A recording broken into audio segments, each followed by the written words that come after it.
사랑의 주님, 주님 전에 나올 수 있는 믿음 허락하시는 은혜에 감사합니다. 이 귀한 시간 주님께 찬양하고 기도하게 하시니 감사합니다. 우리의 입술이, 우리의 생각과 마음의 묵상이 온전히 주님께 연락되기를 원합니다.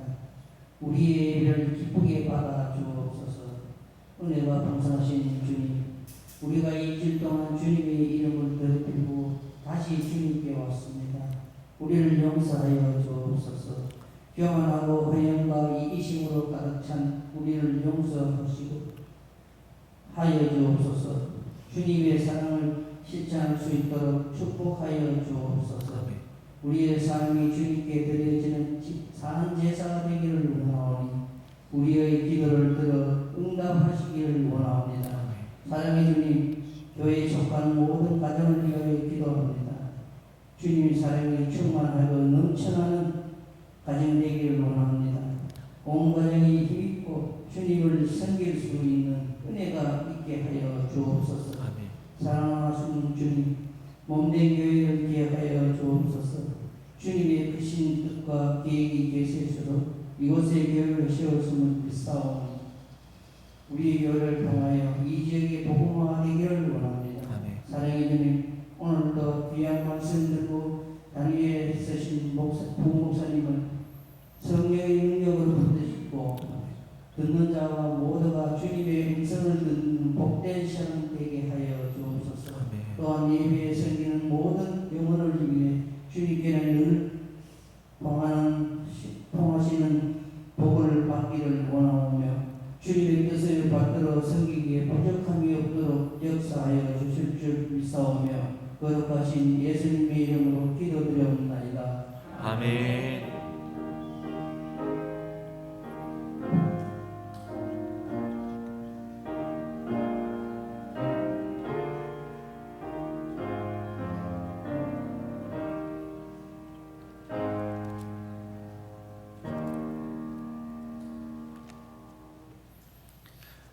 네, 오늘 오후 시간에 나눌 성경 말씀은 구약 성경 사사기서 15장 말씀입니다.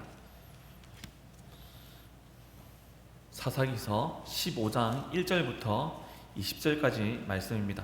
제가 보고 있는 성경책에는 구약 성경 387면에서 388면에 있습니다.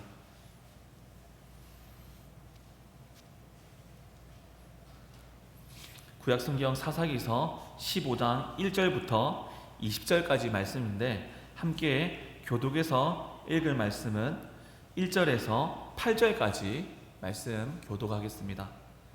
구약 성경 사사기서 15장 1절부터 8절까지 교독하도록 하겠습니다. 마지막 8절 말씀은 함께 읽도록 하겠습니다. 제가 먼저 1절 읽겠습니다. 얼마 후 밀 거둘 때에 삼손이 염소 새끼를 가지고 그의 아내에게로 찾아가서 이르되 내가 방에 들어가 내 아내를 보고자 하노라 하니 장인이 들어오지 못하게 하고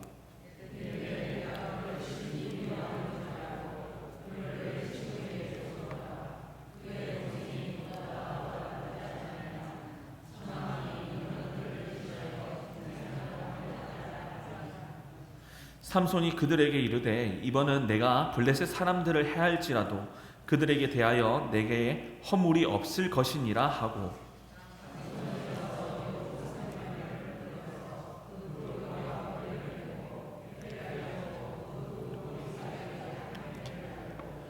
회에 불을 붙이고 그것을 블레셋 사람들의 곡식 밭으로 몰아들여서 곡식 단과 아직 배지 아니한 곡식과 포도원과 감람나무들을 사른지라.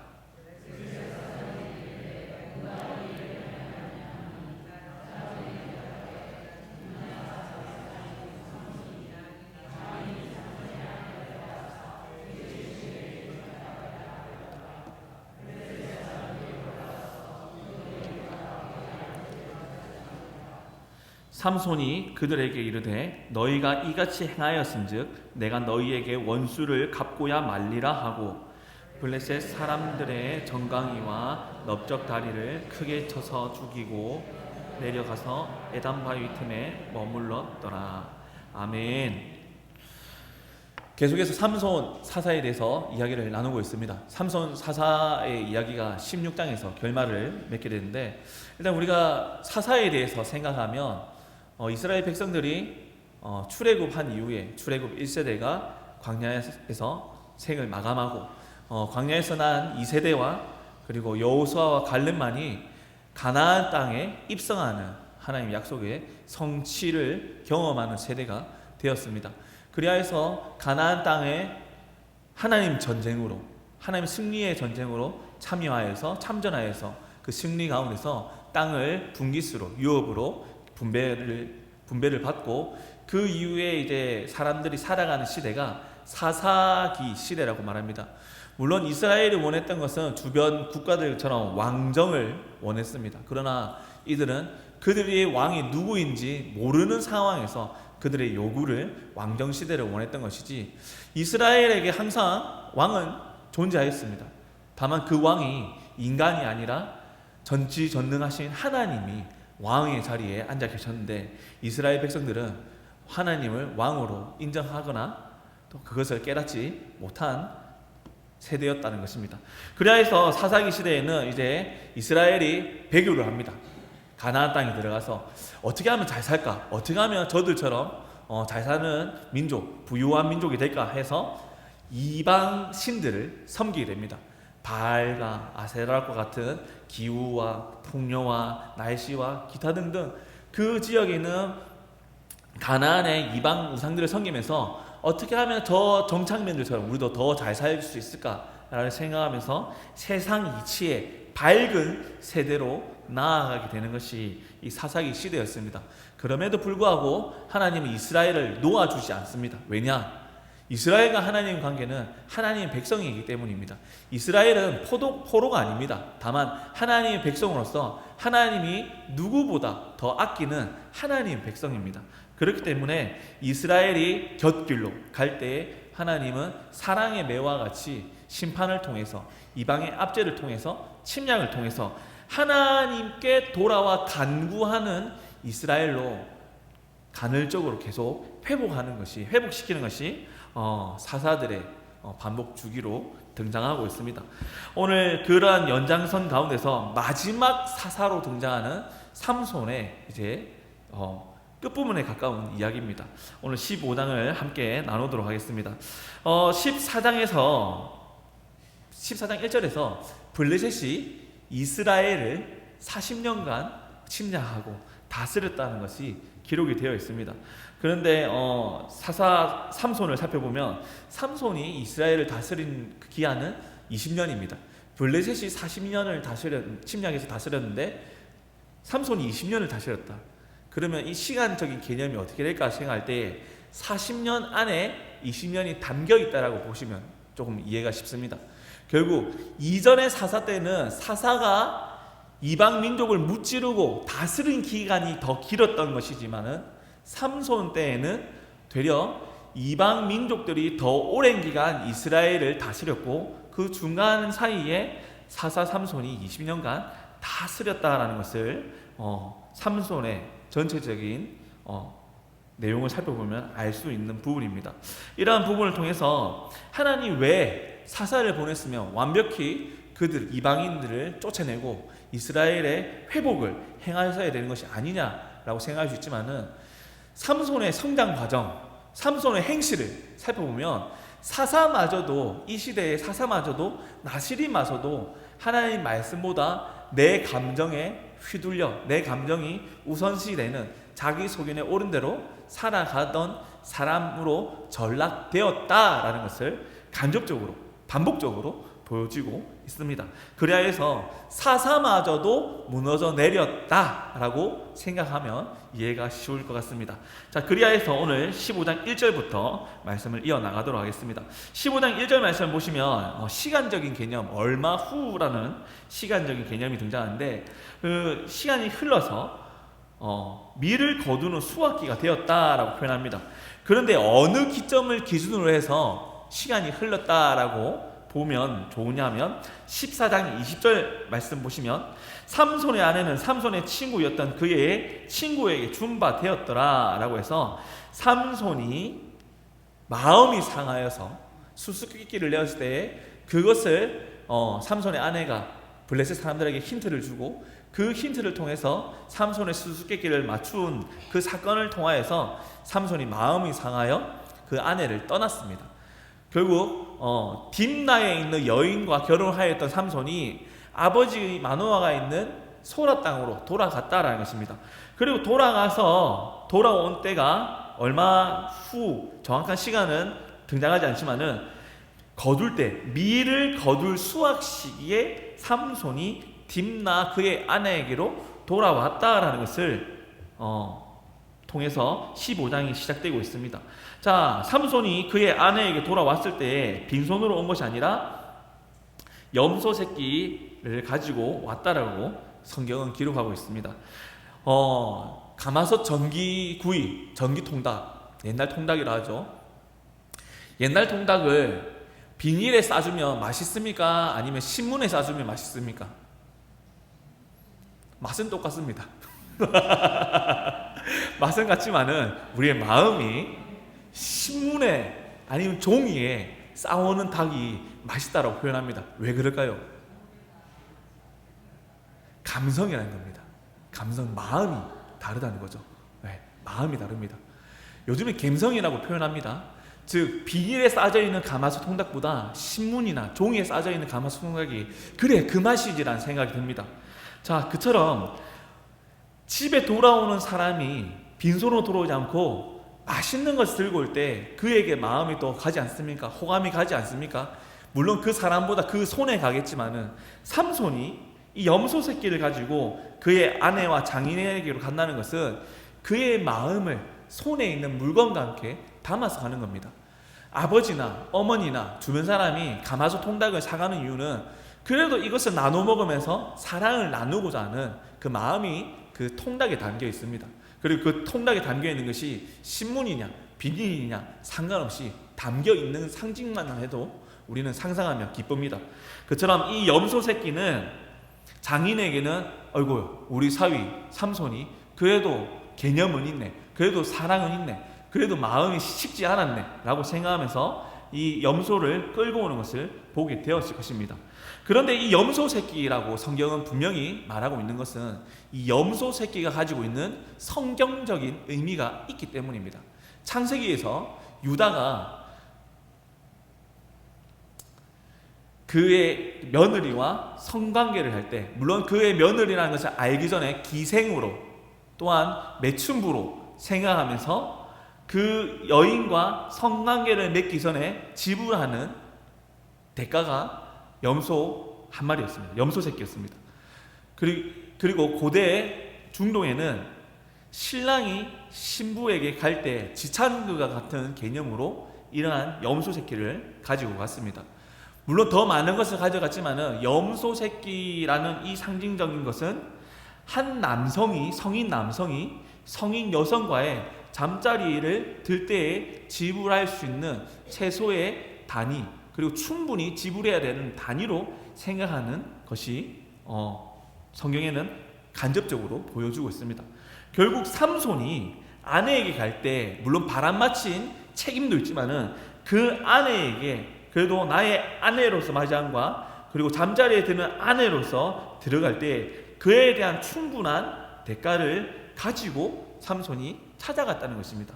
이전에 바람맞힌 것에 대해서 본인이 잘못을 한편으로 생각하고 또 하나로는 그래도 내가 내 사랑한 여인에게 사랑과 함께 표현의 한 가지 방법으로 그 염소 새끼를 취하여 가져갔다는 것입니다. 그러나 문제는 어디서 드러나냐? 빈손이냐 빈손이 아니냐가 문제가 아니라 그 삼손을 막는 장인이 등장하고 있다는 것입니다. 장인이 들어오지 못하게 하였다라고 기록이 되어 있습니다. 아니 남편이 아내를 보고자 하는데 그리고 마음과 정성을 담아서 그의 아내에게 찾아왔는데 그 장인이 이를 거부한다는 것입니다. 거부하는 이유가 무엇일까요? 20절 말씀에도 기록이 되어 있지만은 14장 20절에도 삼손의 아내는 삼손의 친구였던 그의 친구에게 준 바 되었더라. 즉 장인이 그의 딸을 삼손에게 시집 보낸 그 딸을 삼손에게 허락하지 않고 블레셋 사람에게 주었다라는 것입니다. 그래서 2절 말씀에 이르되 네가 그를 심히 미워하는 줄 알고 그를 내 친구에게 주었노라 라고 핑계를 대고 있다는 것입니다. 블레셋이든 이스라엘이든 신랑과 신부의 관계는 장인이 왈가왈부할 수 있는 관계가 아닙니다. 결혼은 하나님이 지어주신 관계입니다. 비록 이방 여인일지라도 삼손의 개인의 삶에서 하나님이 그의 삶을 주관하시는 것을 우리는 성경을 통해서 이전의 많은 사건들을 통해서 보고 경험하고 지금도 내 삶이 내 뜻대로 살아간다라고 생각하지만은 과거를 돌아보면 하나님이 내 삶의 주관자시요 하나님이 인도하셨다는 것을 고백할 수밖에 없는 위치에 살고 있다는 것입니다. 그래서 삼손이 이러한 잘못을 행하였을지라도 그 가정의 아내를 장인이 판단하여 주고 거래하는 것은 잘못된 일입니다. 그런데 이 잘못된 일이 지금 15장에서 이루어지고 있다는 것이죠. 이 상황에서 장인이 어떠한 변명을 하는가? 그의 동생이 너의 아내보다 더 아름답지 아니하냐라고 삼손을 회유하고 있습니다. 그래서 동생을 줄게, 동생을 맞이해서 새 장가를 들라라고 블레셋 장인이 말하고 있다는 것입니다. 이 이야기들은 삼손이 어떠한 행동을 하냐? 삼손이 그들에게 이르되 이번은 내가 블레셋 사람들을 해할지라도 그들에게 대하여 내게 허물이 없을 것이니라 하고라고 말하고 있습니다. 자, 이 상황에 내가 어떠한 일을 하든지 원인은 내게 있는 것이 아니라 이 상황을, 이 문제를 일으킨 블레셋 사람 장인과 그 아내를 맞이한 그 친구에게 있음을 삼손이 책임을 묻고 있다는 것입니다. 그러면 이것이 무엇을 의미하는 것일까요? 삼손이 이것을 화가 났고 분노하여서 이에 대한 책임을 반드시 묻겠다라는 것을 보일 수 있습니다. 성경은 개인의 감정에 의해서 자신의 피해와 자신이 가지고 있는 안갚음을 개인적으로 해소하라고 말씀하지 않습니다. 성경은 분명히 복수는 개인의 것이 아니라 하나님의 것이라고 말씀합니다.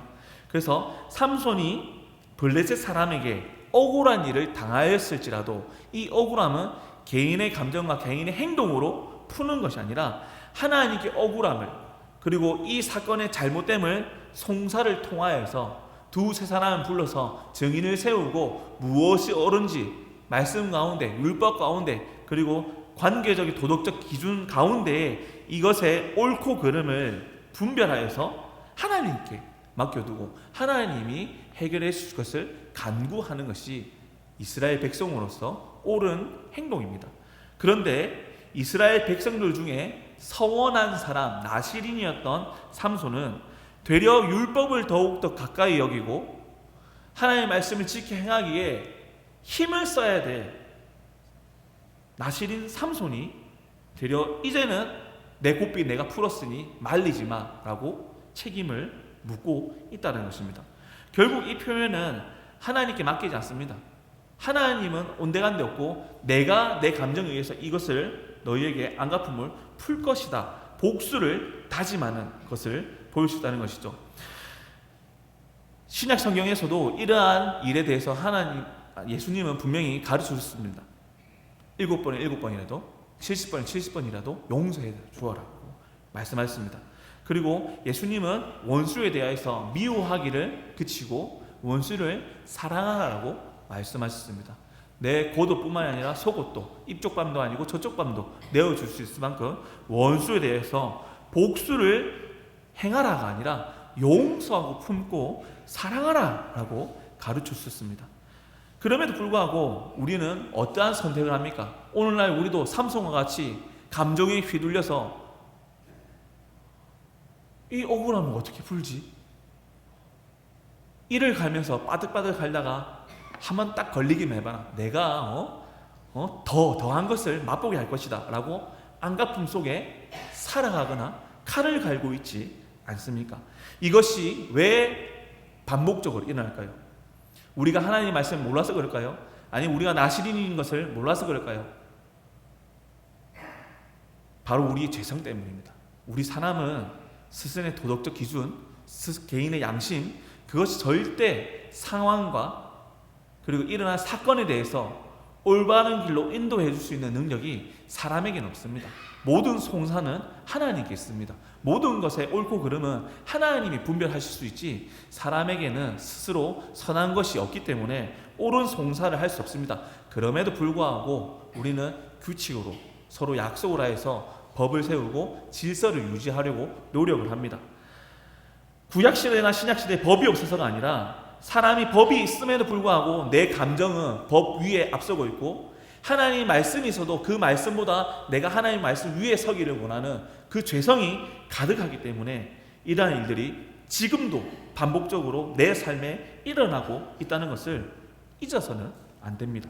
그래야 해서 삼손이 어떠한 방법으로 복수를 시작하냐 4절 말씀입니다. 삼손이 가서 여우 300마리를 붙들어서 그 꼬리와 꼬리를 메고 회를 가지고 그 두 꼬리 사이에 한 회를 달고 회에 불을 붙이고 그것을 블레셋 사람들의 곡식밭으로 몰아들여서 곡식단과 아직 배지 아니한 곡식과 포도원과 감람나무들을 사른지라.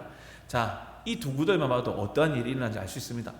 삼손이 여우 2마리를 잡아서 꼬리를 묶고 거기에 기름을 잔뜩 먹은 회를 붙여서 그 회에 불을 비춰서 횃불이 마냥 여우 꼬리가 횃불이 마냥 불을 붙여서 추수하지 아니한 밀밭이나 추수하고 쌓아놓은 곡식단에 그 여우를 풀어버리는 겁니다. 그러면 이 여우가 어떻게 다닐까요? 불이 붙었기 때문에 불을 끄고자 불에서 살고자 난리를 칠 것입니다.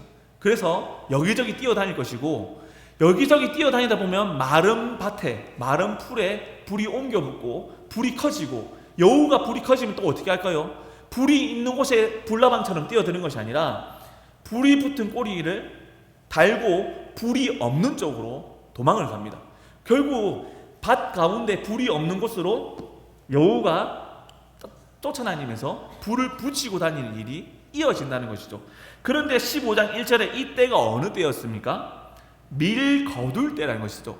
한 해의 농사, 한 해가 아닐지라도 특정 기간에 수고와 땀의 결실을 맺는 그 귀한, 그 중요한 시기에 삼손이 온 밭에 여우를 통해서 불을 붙이고 온 밭이 불바다가 되는 상황이라는 것입니다. 이거는 블레셋 사람들이 착하고 나쁘고가 아니라 누구든지 내 밭에 배지도 않은 이 수확의 기쁨을 누릴 이때에 밭이 불탄다면 땅을 치고 하늘을 바라보고 소리를 지르고 겉옷을 찢으며 탄성을 지를 수밖에 없는 상황이라는 것입니다. 물론 삼손의 입장을 생각해보면 얼마나 마음이 아프고 억울할까라고 생각됩니다. 더한 일도 할 수 있을 거라 생각하실 수 있는 분들도 계실 수 있습니다. 그런데 복수를 이렇게 하던 저렇게 하던 원칙적으로 생각하면 복수를 행하면 안 되는 것입니다. 하나님께 맡겨야 되는 것입니다. 그런데 삼손은 자기 판단 가운데서 불경, 내 감정을 녹일 수 있는 요깃거리, 복수, 이 방법을 통해서 블레셋에 대하여서 이 수확기에 불바다를 만들어 버리는 것입니다. 6절 말씀에 블레셋 사람들이 이르되 누가 이 일을 행하였느냐.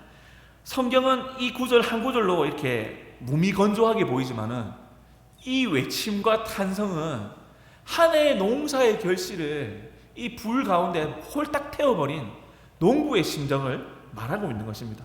얼마나 억울하고 얼마나 한탄스럽고 마음이 무겁겠습니까? 누가 이 일을 했냐고, 그 사람이 누구냐라고 서로 묻고 대답하니 딥나 사람의 사위 삼손이니 장인이 삼손의 아내를 빼앗아 그의 친구에 준 까닭이었더라 라고 말씀하고 있다는 것입니다. 삼손이 했는데 삼손이 그럼 왜 이 난리를 쳤는데, 아니 저그 장인이 저그 딸을 다른 친구에게 보내버렸어. 아, 삼손 그럴만하네, 이게 아니라 이 상황 자체가 말도 안 되고, 아니 그러면 자기 집에서 해결하지 왜 우리에게 피해를 끼치냐는 것처럼 엄청나게 마을을, 이 딥나에, 이 블레셋 마을에 난리가 일어났다는 것입니다. 그래서 이 블레셋 사람들이 어떠한 일을 또 하는가, 블레셋 사람들이 올라가서 그 여인과 그의 아버지를 불사르니라 라고 합니다. 이 불바다 가운데서 삼손의 장인을 붙잡아오고 그 장인의 딸들을 붙잡아와서 이 불구덩이에서 태워버렸다는 것입니다. 참 아이러니하고 신비로운 것은 이 삼손의 장인과 그의 아내와 그의 동생이 이 태워 죽일 것이다라는 협박을 이전에도 받았습니다. 14장을 보시면 14장에서 삼손이 결혼 잔칫날에 수수께끼를 내었을 때 이 강함이 어디서 오냐라는 이 자신만 아는 수수께끼를 내었을 때에 그 블레셋 사람들이 그 수수께끼를 풀고자 해서 그의 아내를 협박할 때 어떠한 내용으로 협박했냐? 힌트를 알려주지 않으면 너희를 불살을 거야 라고 블레셋 사람들이 삼손의 아내를 협박했습니다. 참 아이러니하게도 이 삼손 개인의 억울함과 안갚음을 하나님이 불사르는 방법으로 이것을 성취하고 있다는 것입니다. 어찌 보면 하나님이 이 잘못된 일에 대해서 동조를 하시는가라고 생각할 수 있지만은 그것이 아닙니다.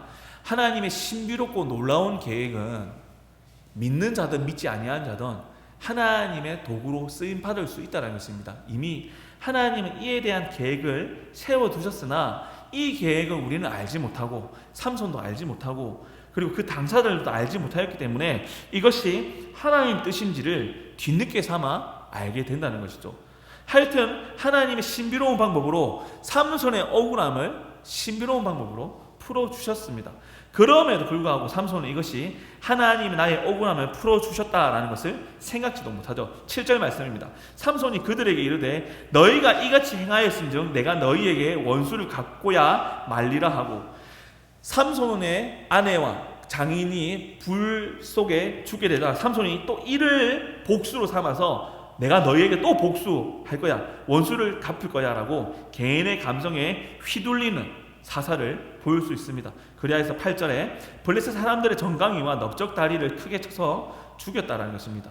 그리고 내려가서 소라 땅으로 아버지 집으로 돌아가는 것이 아니라 에담 바위 틈에 머물렀다라고 기록이 되어 있습니다. 그러면 소라, 딥나 그리고 에담 이쪽이 어느 지역인지 지도를 통해서 한번 잠깐 살펴보도록 하겠습니다. 지도를 보시면 여기 이곳이 딥나입니다. 딥나고 여기 소라 지역이 있고요. 그리고 소라 지역 밑에 나중에 삼손이 잡혀갈 곳이 레위라는 지역입니다. 여기 아스글론, 가사, 아스도, 가드, 에그론 모두 블레셋의 유명한 성읍입니다. 골리앗이 어디 사람입니까? 블레셋 사람인데 가드 사람으로 기록이 되어 있죠. 그처럼 이 블레셋의 유명 지역입니다. 원래 딥나는 이스라엘 땅이었으나 블레셋이 침략한 이후에 블레셋의 지배를 받는 땅입니다.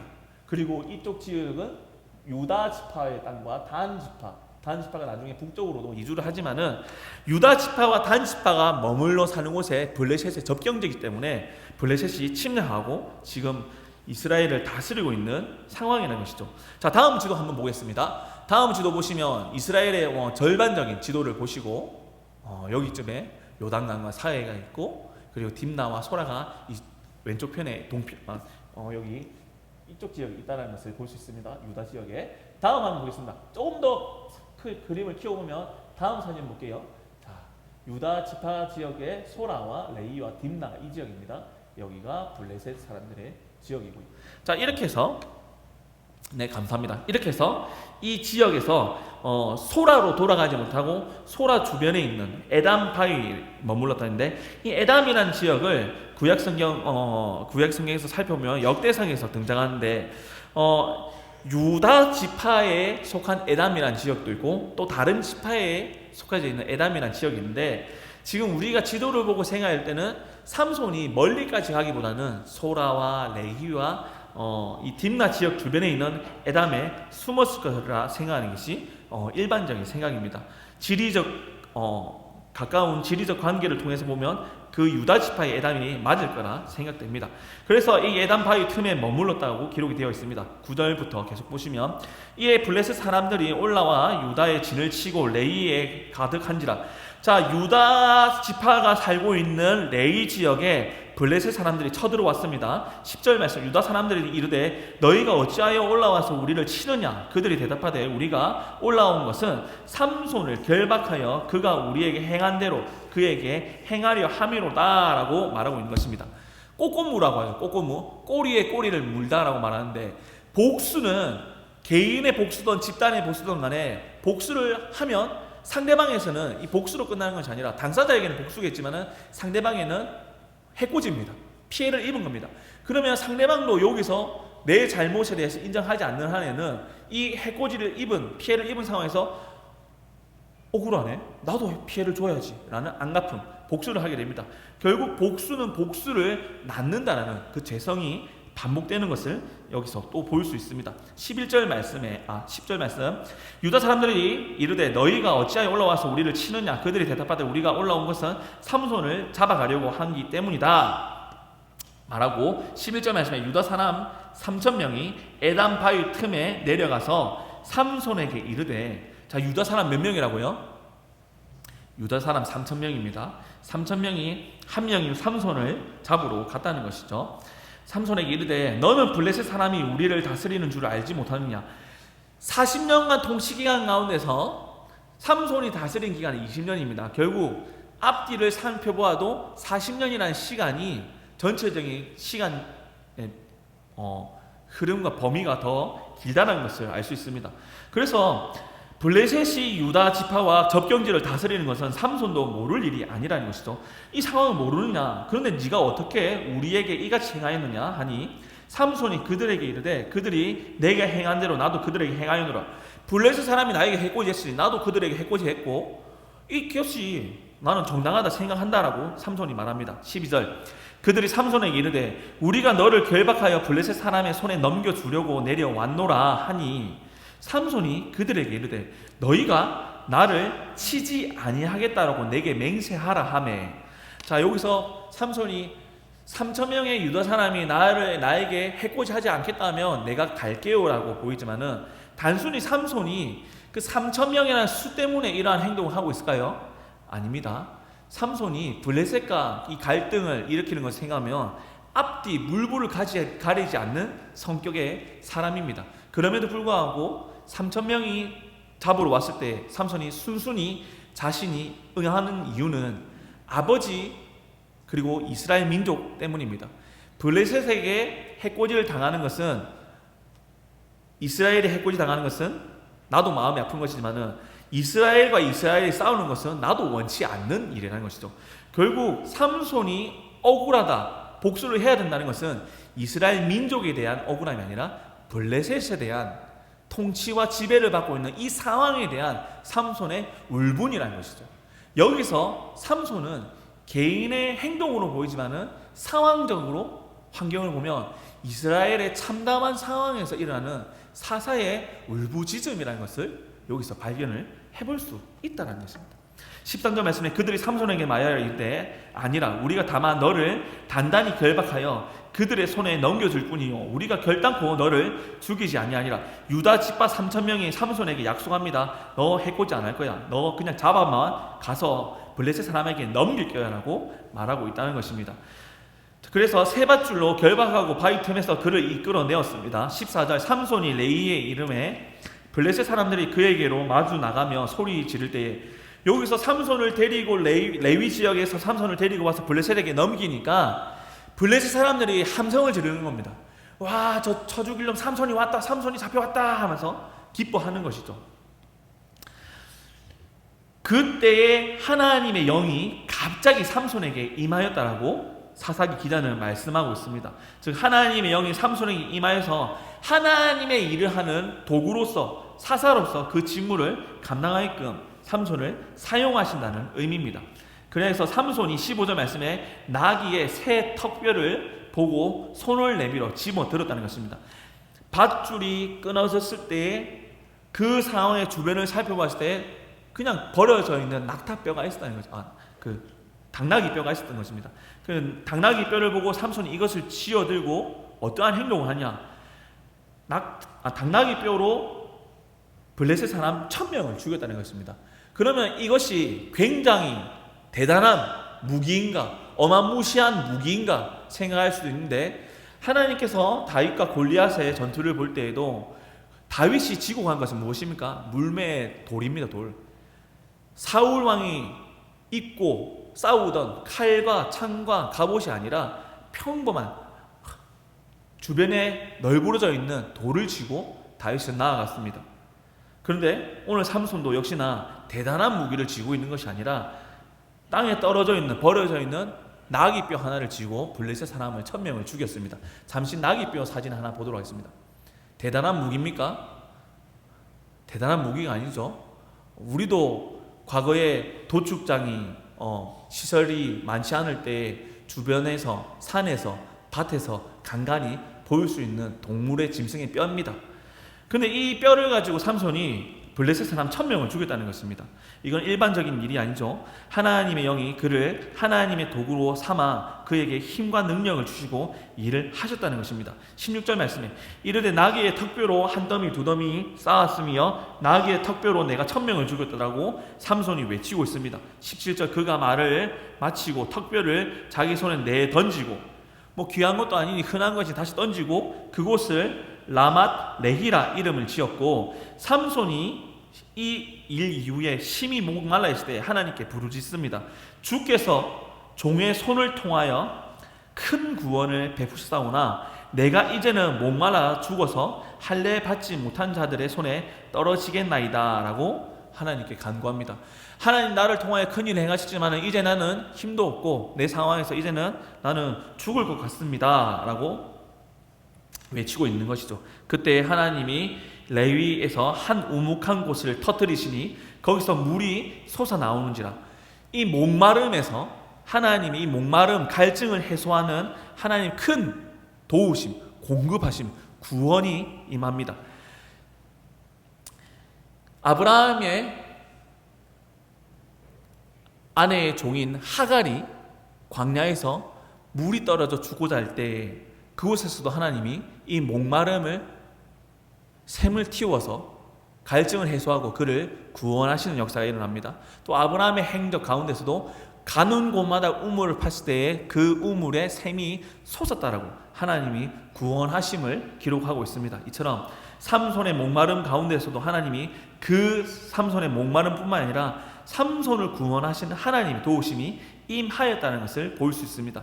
이때에 삼손이 그 샘을 통하여 자신의 목과 생명을 구함으로 이 샘을 엔하꼬레라고 불렀습니다.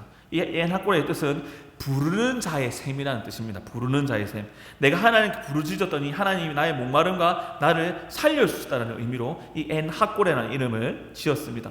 그리고 이 지명은 후대까지 엔하꼬레라고 불려지게 되었습니다. 20절 말씀에 블레셋 사람의 때에 삼손이 이스라엘의 사사로 20년 동안 지냈다라고 해서 15장이 마치게 됩니다. 자, 말씀을 정리하겠습니다. 오늘 15장에서도 삼손의 행적을 볼 때에 삼손은 지극히 개인의 감정에 움직이는 한 사람으로 보입니다.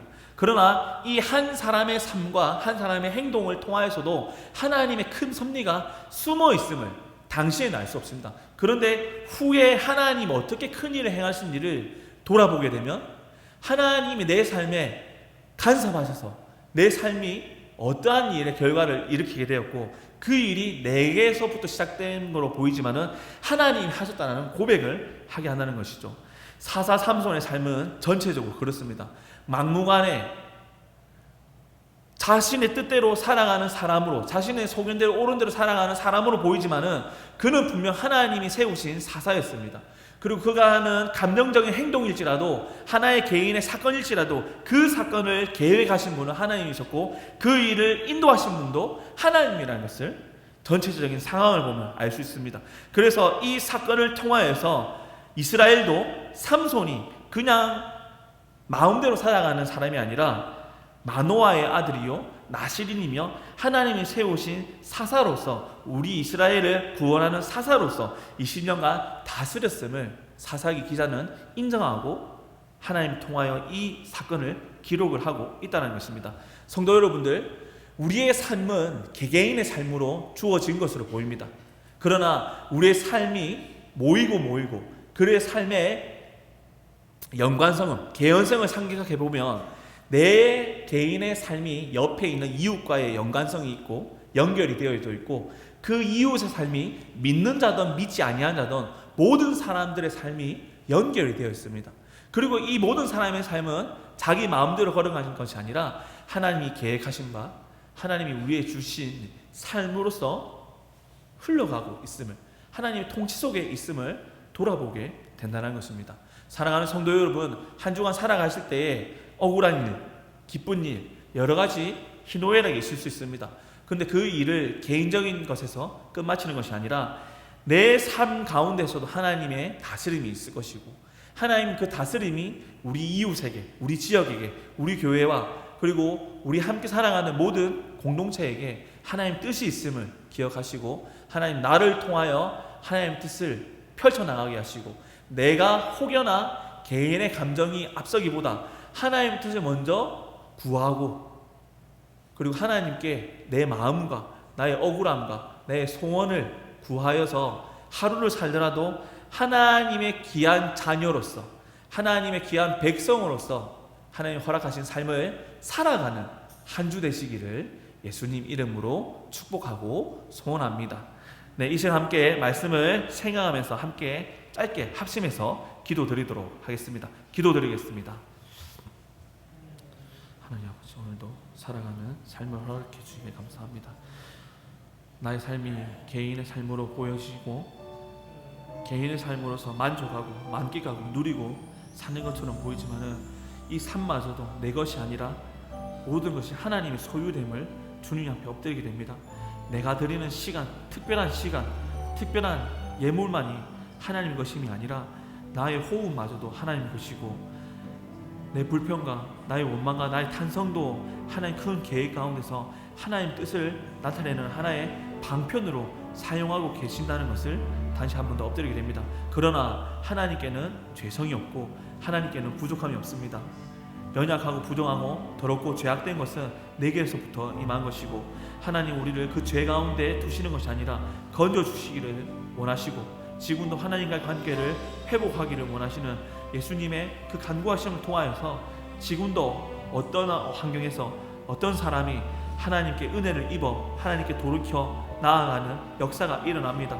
하나님, 이번 한 주간 살아갈 때에도 그러한 역사가 내 삶에 있기 원하고, 내가 하나님과의 관계가 멀어졌더라면 하나님 내게 임하여 주셔서 항상 내게 임하여 계시고 함께 하시는 성령님, 나의 방향을 내 뜻에 맡겨두지 마시고 인도하여 주시고 간섭하여 주셔서 나를 주님의 말씀 가운데, 주님의 은혜 가운데 살 수 있도록 지금 함께하여 주시고 인도하여 주시옵소서.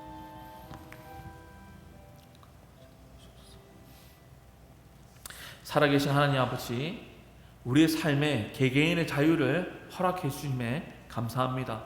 하지만 이 개개인의 자유도 하나님의 허락이 없으면 우리에게 주어질 수 없는 부분임을 깨닫게 하여 주시옵소서. 그리스도인에서 살아간다는 것이 올무에 묶여서 덫에 걸려서 살아가는 것이 아니라 하나님이 우리를 지켜주시는 테두리 안에서 우리가 기뻐 뛰고 자유와 은혜를 만끽하고 살아간다는 것을 기억하게 하시고, 하나님 행여나 내가 그 테두리를 넘어서거나 부정함을 나의 의로 나타내고 잘못된 길로 빠져나가는 일이 있을지라도 하나님 그 울타리를 넓혀주셔서 하나님 품으로 인도하여 주시고 돌이켜 주시옵소서. 하나님, 오늘 말씀을 통하여서 삼손을 바라볼 때 비록 삼손이 그의 감정에 의하여 복수를 행하는 사람으로 보여지나 이 또한 하나님이 그를 통하여 블레셋을 심판하고 블레셋 가운데 이스라엘을 구원하고자 하는 하나님의 큰 섭리가 그보다 더 넓게 계획되어 있었음을 보게 됩니다.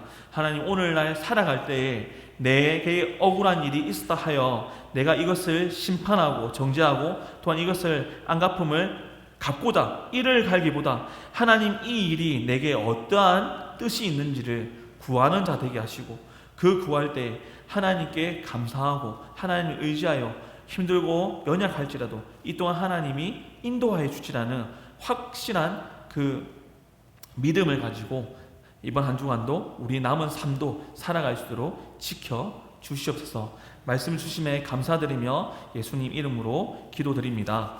아멘. 축도드리겠습니다. 지금은 주 예수 그리스도의 은혜와 하나님의 사랑과 성령님의 감화 교통하심이 하나님 백성으로 살아가기에 날마다 간구하는 사람들 위에, 군인 장로교 교회 위에 지금부터 영원히 함께 있을지어다. 아멘.